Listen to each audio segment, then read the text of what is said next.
Welcome and very good evening, ladies and gentlemen. Welcome to yet another episode of Perceptive Learning Zone. And today we talk about Aristotle's philosophy on the explanation of virtue as well as his pursuit of happiness, right?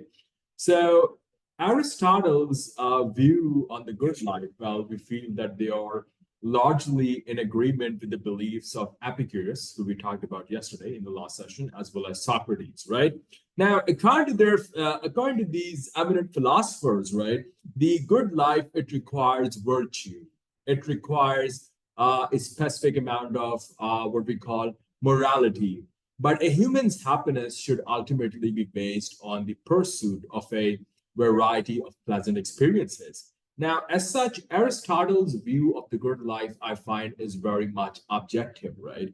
So, people who live the good life, they are characterized by a certain variety of virtues. So, Aristotle argues that the life, I would say, of a philosopher is superior to that of a politician because it requires far less external equipment. However, he does not elaborate further, we feel, on what constitutes pleasure, right? He assumes that a human being has the right to a healthy body, a virtuous soul, as well as a sheer abundance of pleasure. Now, while we all have a basic understanding of what is good, we must be aware that pleasure, folks, can be a very different thing for some people. So Aristotle's view of the human soul, it is based sort of on this idea, on this prerogative that the human intellect is a separate part of the body. In fact, Aristotle acknowledges the immortal soul part of the human being, right? So while we feel that he has a standard biological concept of the soul, he ultimately had a Platonic vision of the intellect, right, which states that it is separate from the body. Now, despite this discrepancy, no one has been able to sort of reconcile these two strains in Aristotle's good life. In his view of good life, he mentions impetuosity, right? He mentions weakness. Now, the word eudaimon, Eudaimon, right? Eudaimon, it means life favored by God. And we feel that Aristotle never really mentioned its etymology, right?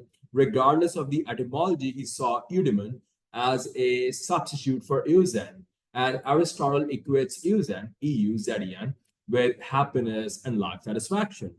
So Aristotle's work sort of includes treatises that we say on the natural sciences and other special subjects. These include cosmology, biology, psychology, as well as the philosophy of science. Now, his writings are widely read, and they are still very, very relevant, right? They are still very relevant to today's philosophical discussions. Now, although Aristotle is credited with creating the concept of the good life, it is still controversial whether he was the first philosopher to articulate this term.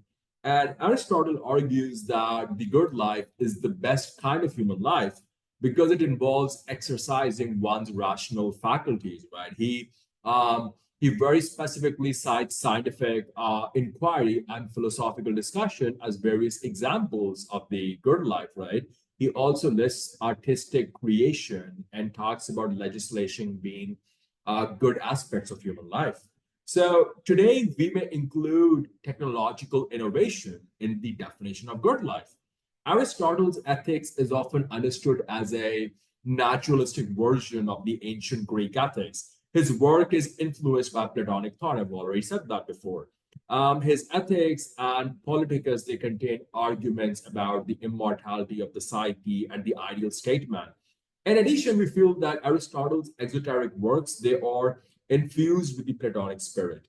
The Platonic assertion that the good life is the best kind of life, it is particularly evident in the Politicus, right? So Aristotle's concept of the good life, it refers to the highest aims of a human being. Now, this quality is called eudaimonia, and it is often translated as well-being or human flourishing.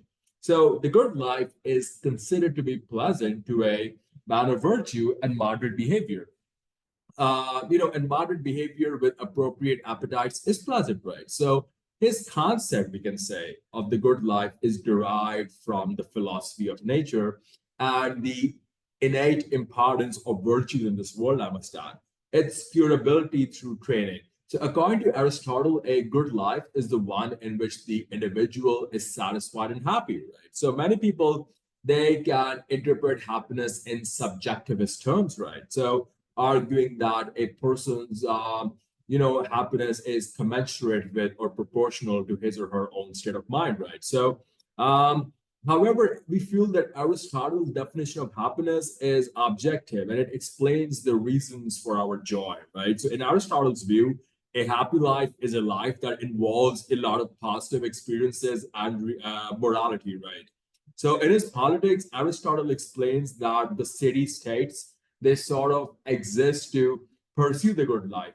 Now, while it is true that happiness is a desirable goal, ladies and gentlemen, it is also a bad habit, right? So the good life for Aristotle, it involves a variety of relationships that aim conscientiously at achieving this goal. So the ideal friendship, for example, is formed when two people share a common interest or they sort of engage in a mutually satisfying activity.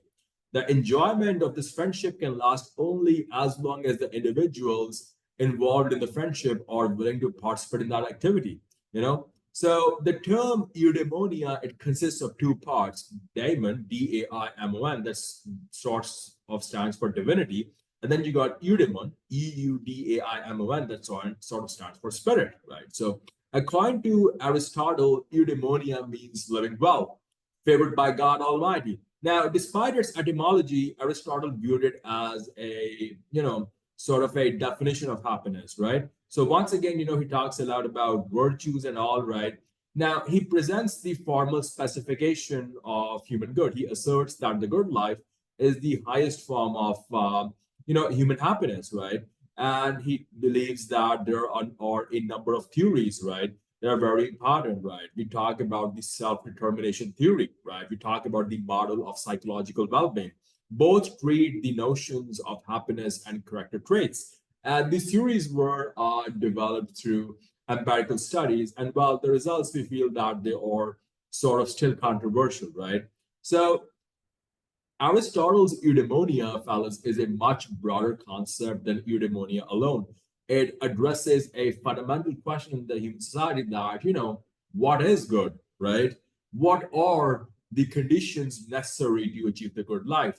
For example, is it, is it good to have friends, right? Is it desirable to be honored? Is it a good thing to be courageous in life, right? So, the Aristotle's argument that good life is interdependent with other goods, it sort of raises questions, about the imperative morality of pursuing virtue alone in and of itself, right? So he treats the desire to do good for other people as a natural phenomena, and he argues that it is compatible with one's own happiness, right? So the practical wisdom of pursuing wisdom alone is incompatible with, I would say, the virtuous activity of a friend. And ultimately, it is very important that we define virtue in order to benefit ourselves, right? The existence of other goods is indispensable towards attaining happiness. The good life cannot be achieved without them. So, while Aristotle is sort of positing that pleasure is the highest good, we must also acknowledge that other goods may interfere with our happiness. The highest good is impossible to obtain without the other goods, right? So, in other words, we must prioritize pleasure, but we must avoid, laziness or doing something that is very ugly, right? So, these goods are essential for happiness, but they're not sufficient by themselves, right? It's a complex argument, but hopefully you get the gist of it, right?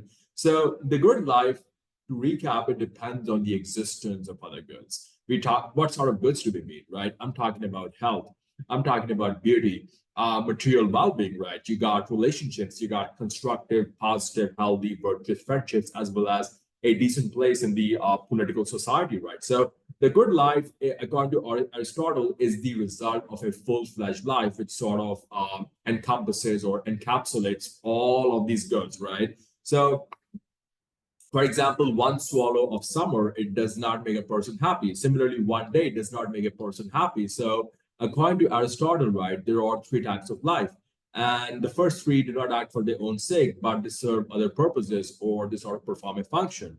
The other two are based on personal needs, right? The good life, what it does is ultimately it puts these desires into action, and that is a form of bliss, and bliss we know is an activity that ultimately ends up bringing happiness as well as self-sufficiency. So it is the good life ultimately, according to Aristotle, that matters, and not the life of wealth or fame. And hence that saying in life, it's better to be a good somebody than an evil it is better to be a good nobody than an evil somebody, right?